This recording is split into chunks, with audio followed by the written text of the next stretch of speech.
Hi, Danny. Woohoo! I got SunPsychic Jean in the house. I'm excited. I'm excited. It's very So, nice to be here. Thank you for inviting me. oh my gosh. We um it's been a long time in this. I mean, we should have done this a long time ago. When I first met you, we were doing some I'm not sure what we were doing, but I got a little mini reading from you and it it blew me away. It took me like 2 days, three Oh, days, and I'm like processing this and going, "What the heck?" I mean, it was really cool. I mean, it, it I was loved it. it was that way for me as well because it was startling to know it was a practice session after doing or during a class that we were taking, and we were doing a breakout room, and I did a reading for you, and I was really the emotion that was coming through that I felt and what I could see and that you were validating was one of it was the beginning of um my experience doing it out in the real world. Yeah, So, but it was very, very telling, very touching, and it was memorable as well. I wished we would have had it recorded because it was just so quick, you know? right. And a lot of that is, which brings me to this. I've been thinking a lot about um, my journey and revisiting some things.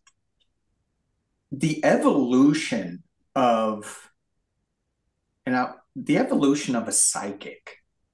So I think about that a lot, and I go, it is this a gift or is this a craft? I think it's kind of a craft. I know some people they just get it, that maybe they have a near death experience. I don't want to go that far. I know, right? Yeah, yeah. So I I think. think, Mhm.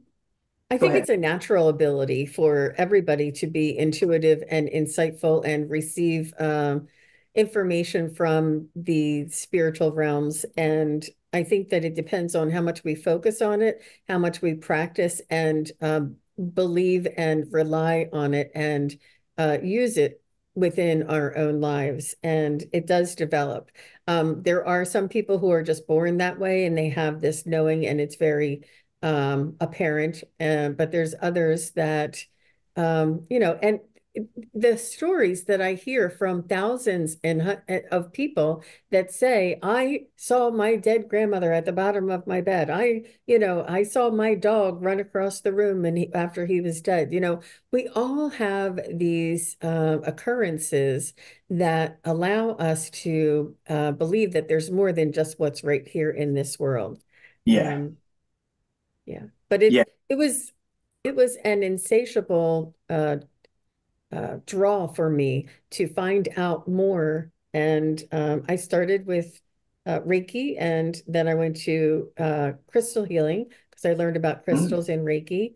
And then I went into the shamanic energy healing, and I mm, did that for 3 years. And then I moved into the psychic and mediumship. But all throughout that, all of that time, I was developing my awareness skills, my yeah, sensitivity to energy.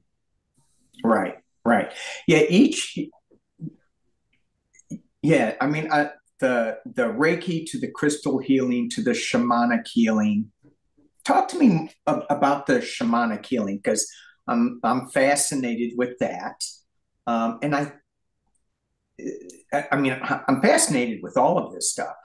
Certainly, the crystal healing is phenomenal. But talk to me about your journey with the shamanic healing. You said you did that for 3 years. I did. I had two different teachers. I had one teacher where I would go weekly and do shamanic journeying and Mm, developmental, and she was very much influenced by the Egyptian pantheon, I think it's called, and she would mix a lot of this shamanic and Egyptian sort of uh, overall. concepts together. But where I learned the most was about energy and about the actual shamanic journey. And we were in a circle of people, and this one woman was talking about when she was on a horse, riding over a hill. And I said, I was a bird watching somebody on a horse riding on a hill. Like we were sharing shamanic journeying at that time.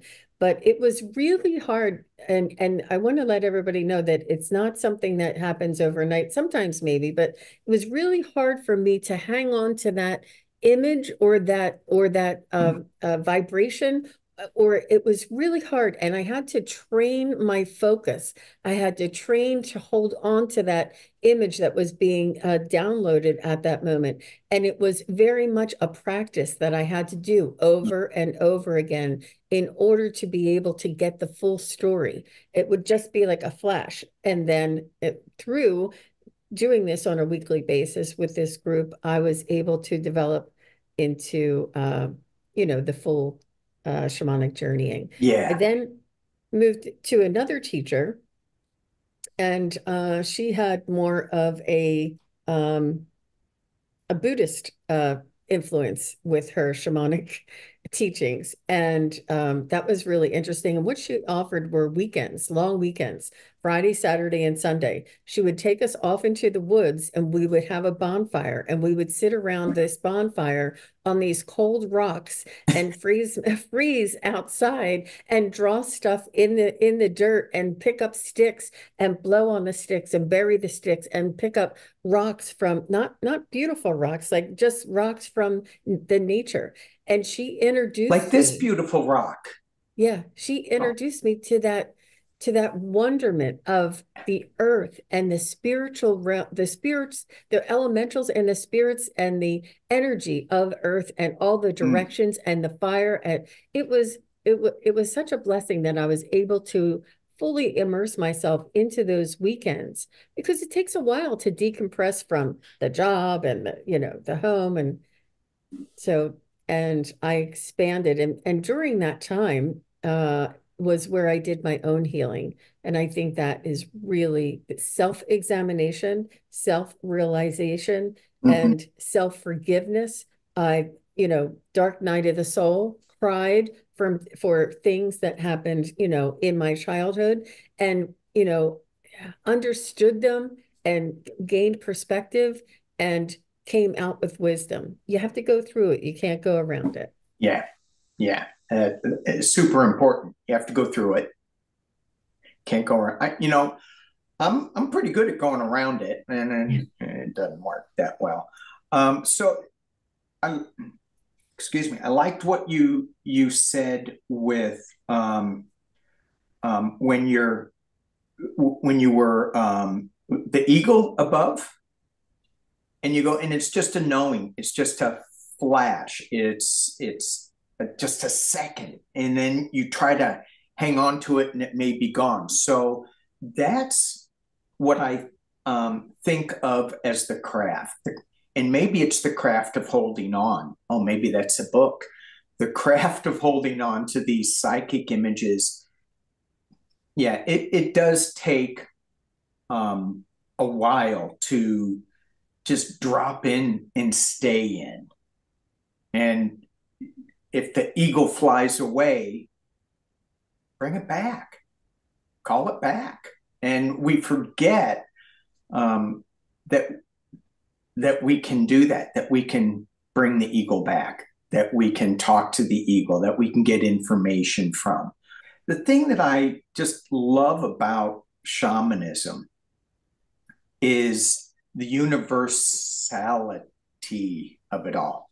Is that a word? Mm. Universality? I think it is. Along those lines, Danny, what I always say, or what the information that I was given is that this is how humanity was always meant to be, is all of the indigenous tribes did not have an internet, they did not have cell phones, but they watched the stars and they listened to the vibration of the earth, and they felt the change of the seasons, and they migrated and moved in harmony with the earth's vibration, with the stars guiding them, and with the animals and the other energies, sentient beings around them.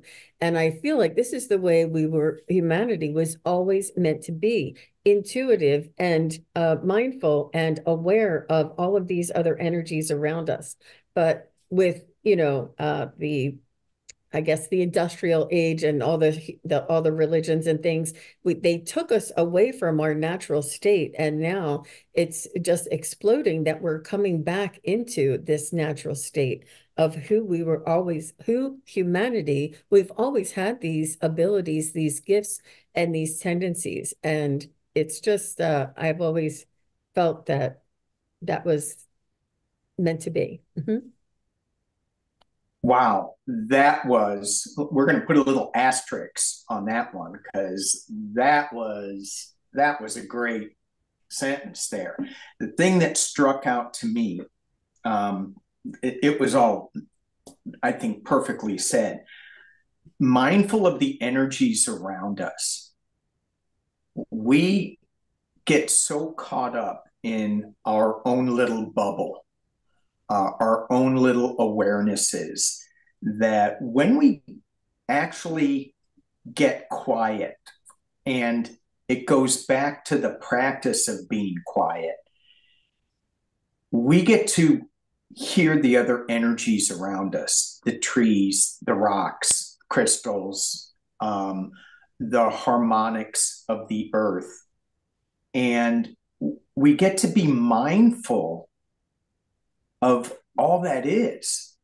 And it's so hard listening to that with all the excess outside noise going on. Yeah. So yeah. The other thing you said that we're going to springboard on is you mentioned your intuitive side to it. And before we got on, we were talking about our different styles of reading, which isn't so different. It's just I use tools. I started out with tools. You Tools. started out. Mm-hmm. What do you have? You have a This is one of pendulum? my, yes.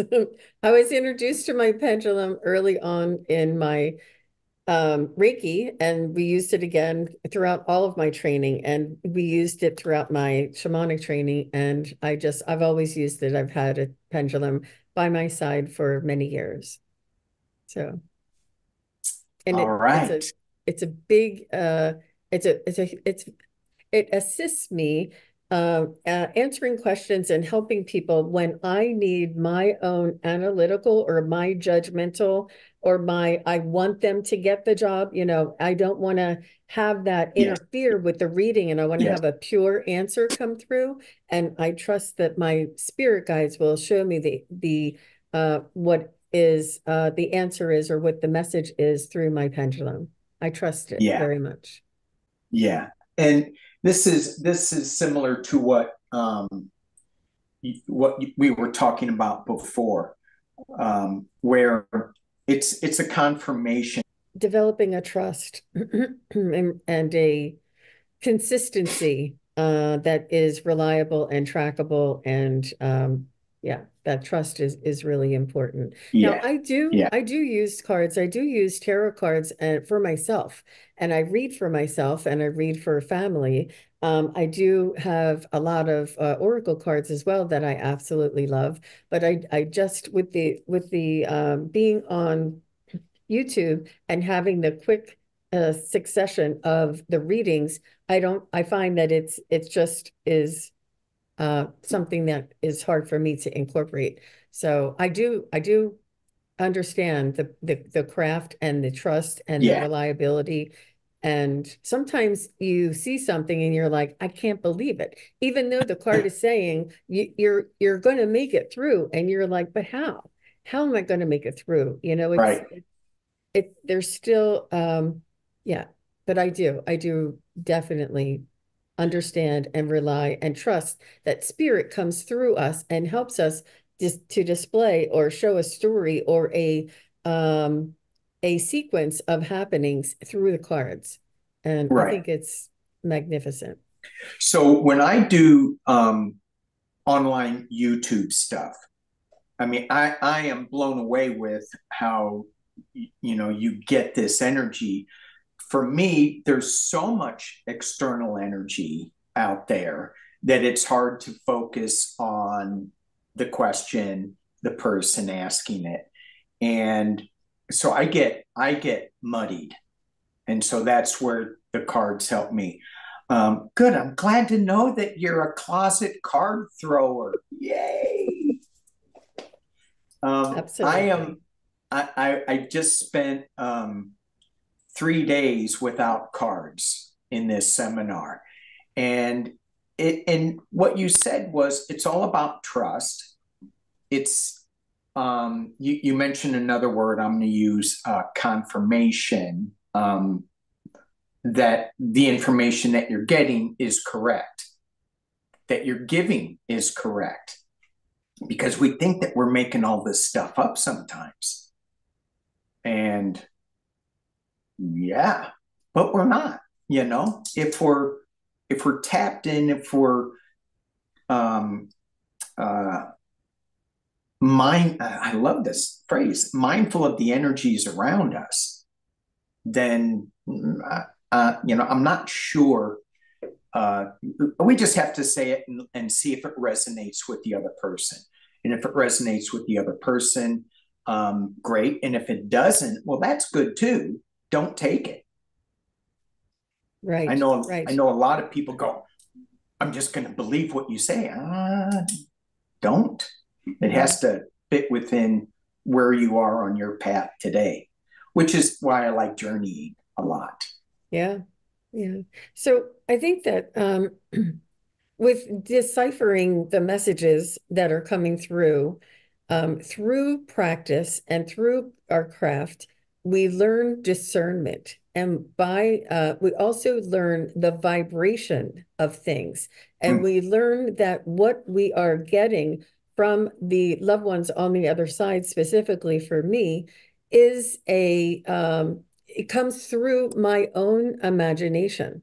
I have to open up to the possibilities of an unknown world, which is our imagination, and set aside this analytical or this judgmental or this egoic side that is in constant, examining and judging and doubting. And you learn to feel the vibration of the information that is coming through. You learn discernment of what is your own mm, judgment or your own analytical side, and what is pure imagination. Things I have never heard before, never saw before, come flying through my mouth, and it shocks me as it's coming out. It does.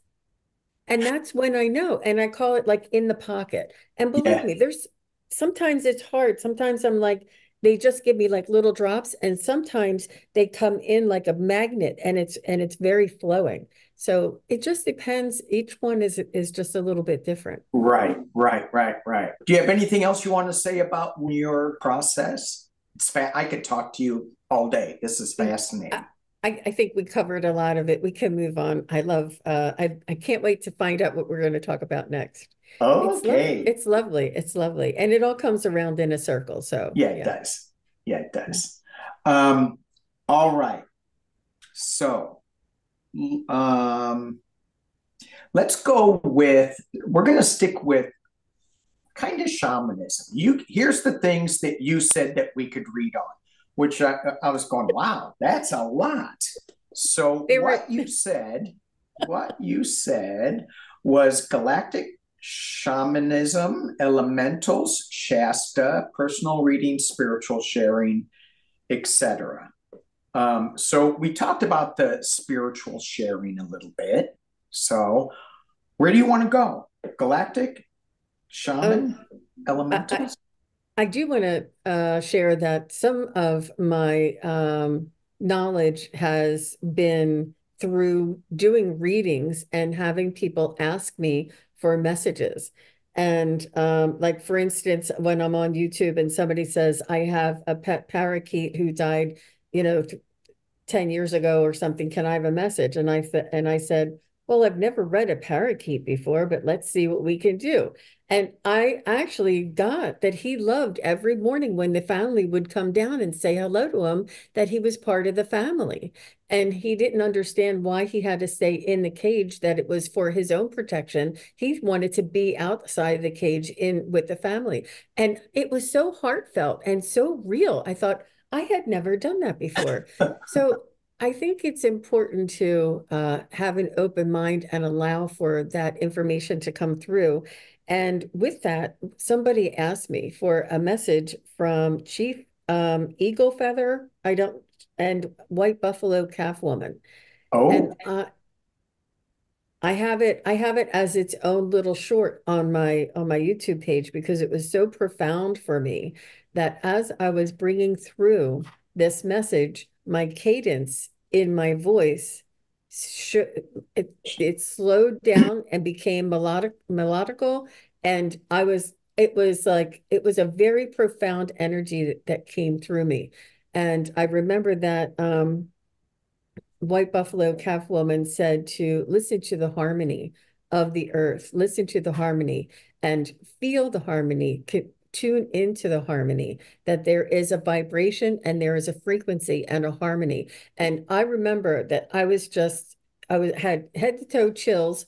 And it was one of those things where I was surprised at what came out of my own yeah, mouth yeah, because of but they are very, very strong, I guess energies.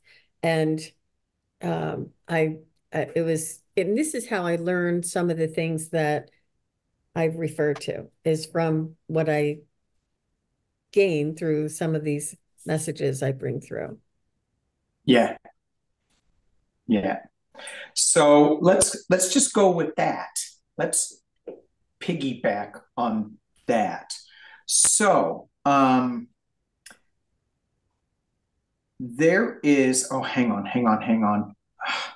I may have to. Okay. So Chief White Bear of the Hopi clan. His name is Fredericks Oswald White Bear. Have you heard of him? I have not. Oh, you haven't? Oh, good, No. good, good, good. Um, I picked up a book, The History of the Hopi. Don't ask me why. Don't ask. And I'm like, I'm trying to read this, and they have all these different names. I can't pronounce them. I can't retain them. I'm like, okay, it's sitting over there on my shelf. I see another book, and it's written by the same guy, Grandfather White Bear. And the title of this, and it's pretty much the same thing, shorter, clearer. And the title is The History of the Hopi from Their Origins in Lemuria. Wow. Wow. And so there is the Shasta element, there's the shaman element, all in that. So, where I would like to go with the list that you gave me, which was so fun, because I'm going, where are we going with this? I can we try to get a message for the collective from each one of those topics? Sure. Yeah, Yeah. absolutely. So And let's um, let's dig into the the early Lemurians and what they would have to say to us at this time sounds good. Sounds good. in the collective.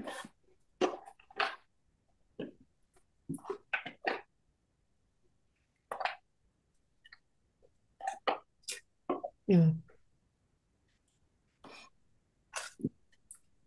So the first thing they're reminding me is that we can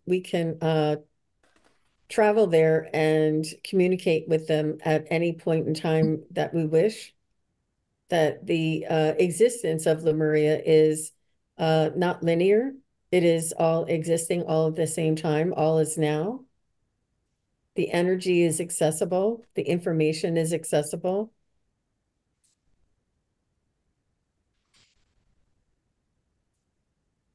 Oh, they're saying the connection of uh, the what they learned from the demise of their society is very much almost repeating itself in humanity. The disconnection, the overzealous of information that is not that has no basis. There's no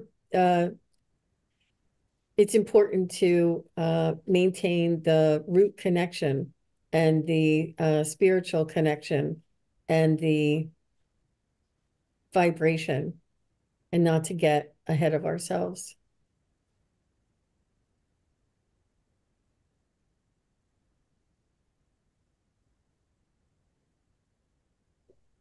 I feel like they want to let us know that we are resilient and that we are unique and that we have all of the tools that we need within our own vibration, within our own spiritual vessel inside of our vessel, this spiritual vibration is all knowing and we have all the tools that we need in order to evolve.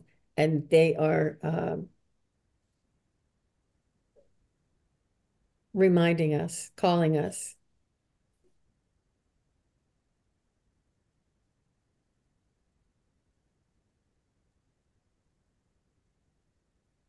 and reminding us that we're all one collective consciousness.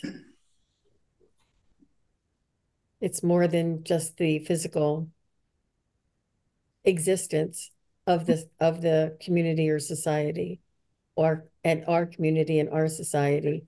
It's important to keep in mind the spiritual and energetic consciousness of all of this is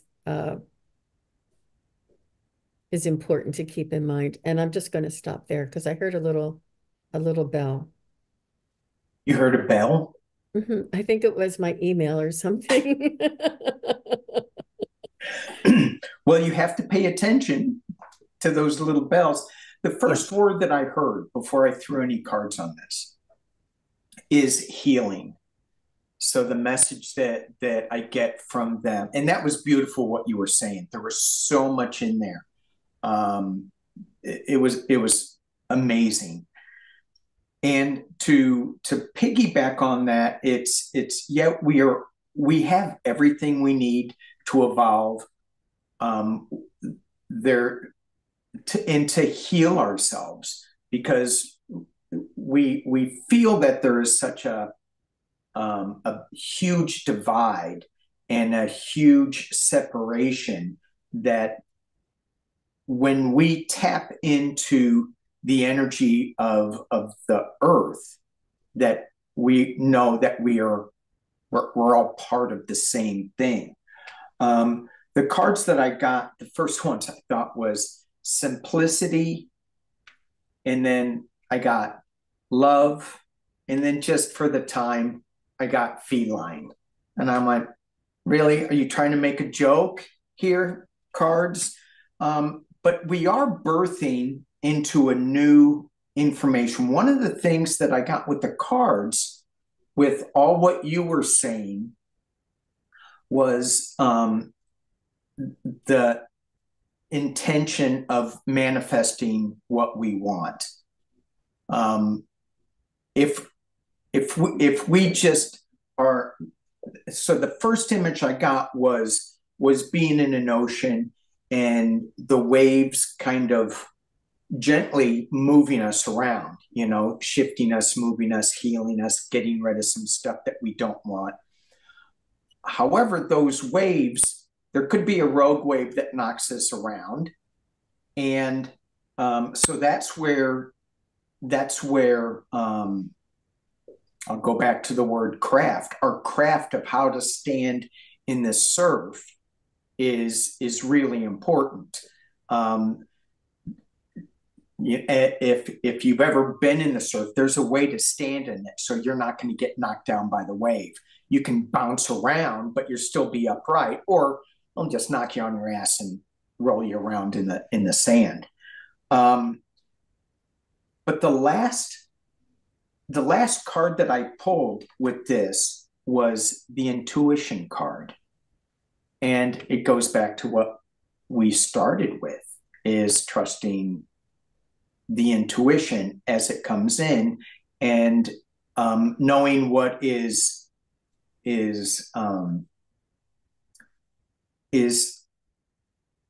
our egoic self, our fearful self, our lower level consciousness versus the higher messages coming from above. Thank you, Lemurians. Mm-hmm. That was good.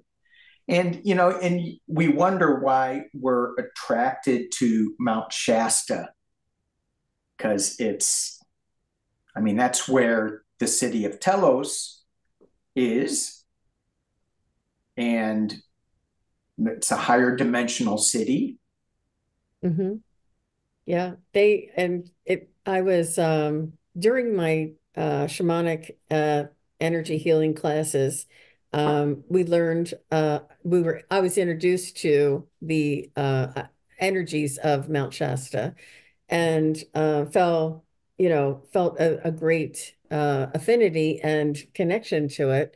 And I had a period of time where I felt like I was being called there, that I was being beckoned, and that I had such a strong desire to go there, and that they were calling me. Somebody was calling me, but it was really strong, and it was really like in my soul. I knew I had to go there.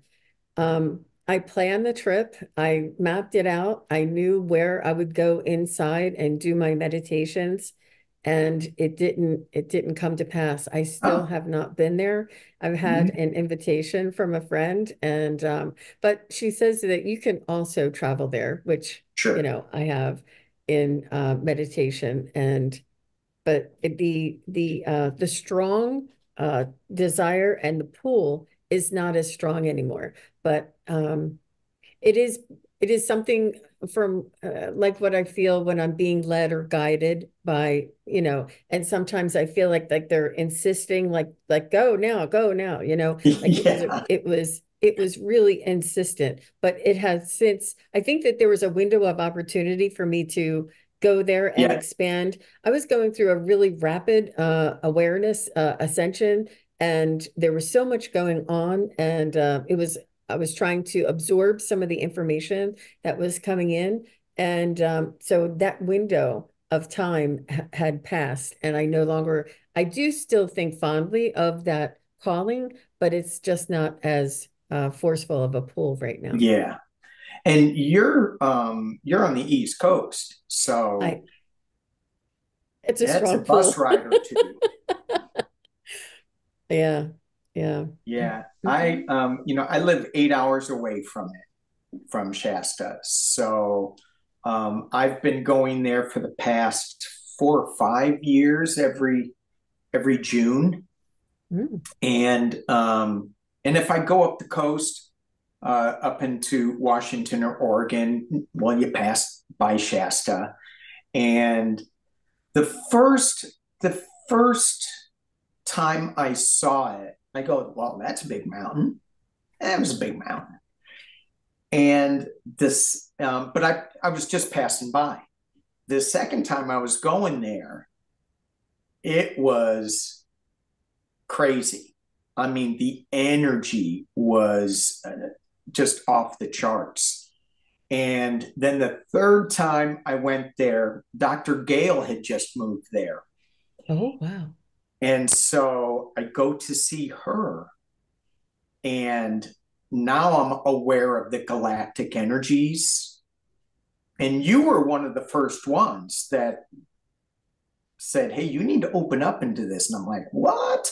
But um, when so I'm going to see Dr. Gale, and I'm thinking of aliens and Lemurians and spaceships, and my radio went ballistic.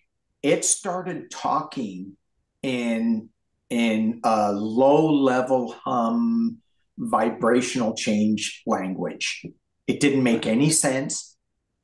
And I'm like, what the hell's going on? And I didn't dare change the channel because I didn't want to lose it, because I'm thinking this is just bizarre. Maybe it's just a weird, I don't know. I'm trying to make sense out of it. And I go talk to Gail about it. She goes, "Oh, yeah, they're talking to you." But when you go there, and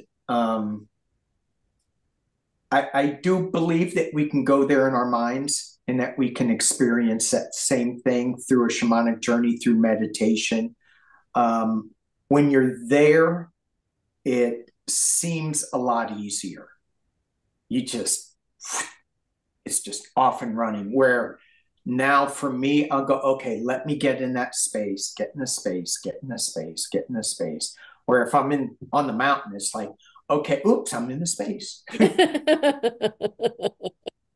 Wow. Yeah. Yeah. No, I definitely it is one of the things on my bucket list, and just the healing properties and the awareness and raising your vibration and moving into that next dimension. I think that all of it is orchestrated, and I think a lot of light workers and are called there. And I do know that sometimes it's a little bit overdone, like there's a lot of um tourists and stuff and different types of spiritual people on their spiritual quest, Right. um but still, I think that there is definitely something there for me as far as healing or awareness or connection, whatever Yeah. it might be. Hmm. Yeah. Yeah. Let me know when you want to go. I'll meet you up there. There's when you talk about there's a lot of people going for their spiritual quest, and it can be overdone. There's when we have some discernment as to what we are actually doing, and it goes back to the craft of paying attention to what resonates and what doesn't resonate. You have to go with what resonates, and so you have to go to Shasta.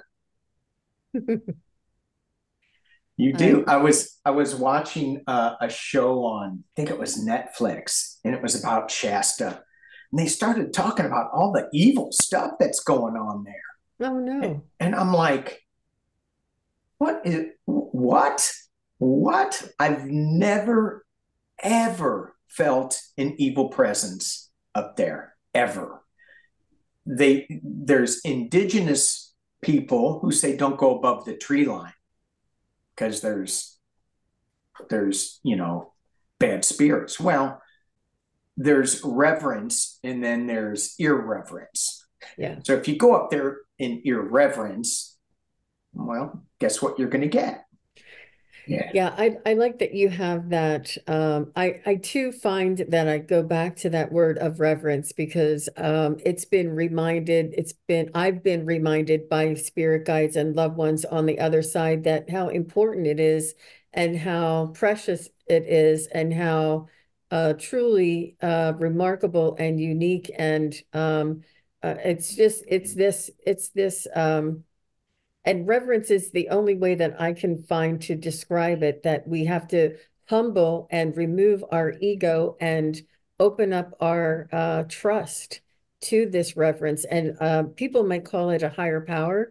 but I find that there is this humbleness that comes over us when we connect with these vibrations, with these entities, with these energies, and it really is very humbling, and it brings us into that place of reverence that maybe I was going a little too quick, or maybe I was, assuming too much, but they take me right back to that, you know, keep your keep your mind on the or keep your focus on the divine spark. Keep your focus Yeah, on the collective consciousness, And so I like that you have that reverence, awareness, and because it's something that I'm reminded of often. all the time. And when you were talking, I was also reminded too of sometimes I don't have reverence for myself. Mhm. I'm just on the path. I'm just walking, and I'm not paying attention. We have such a gift of life, and and I think we forget it a lot of times. We just wake up, go through the day, and anyway, we'll leave it at that. I do want to talk about one more thing real quickly. Um, there was, I wrote it down, but I closed my book, so I'm not going to be able to read it. But there was a European Union spaceship that is going out to look for life. They're going to Jupiter. They're going to go to the moons of Jupiter. I don't know how many moons there are. I'm not that into astrology or that. Um, and they decided to turn their sensors and awareness back to Earth. Guess what they found?